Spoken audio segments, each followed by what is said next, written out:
अस्सलाम वालेकुम, welcome to my YouTube channel. कैसे हैं आप सब। तो आज का हमारा ऐसे है प्रॉफिट मोहम्मद सल्लल्लाहु अलैहि वसल्लम।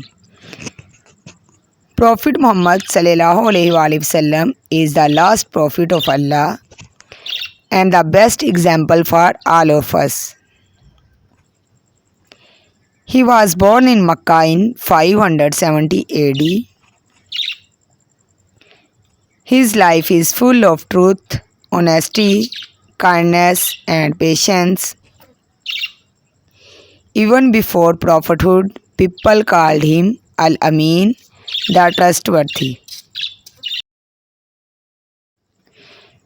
He taught people to worship one God and live a life of peace. He helped the poor, forgave enemies, and treated everyone equally. He never lied, never cheated, and always cared for others.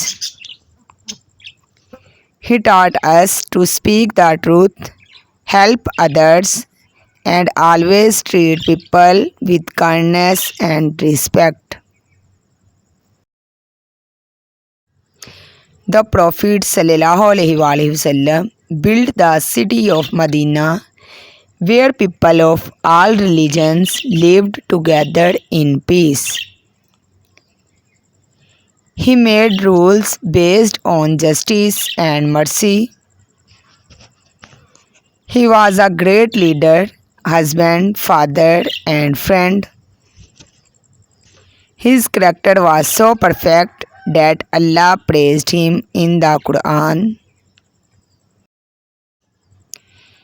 And indeed, you are of a great moral character. We should follow his sunnah, speak the truth, help others, and spread peace. He is our role model in every part of life. Video अच्छी लगी तो इसे like और share भी कीजिएगा और हमारे channel को सब्सक्राइब करना ना भूलिए। मिलेंगे इंशाल्लाह नेक्स्ट वीडियो में। तब तक अपना ख्याल रखें। अल्लाह हाफिज़।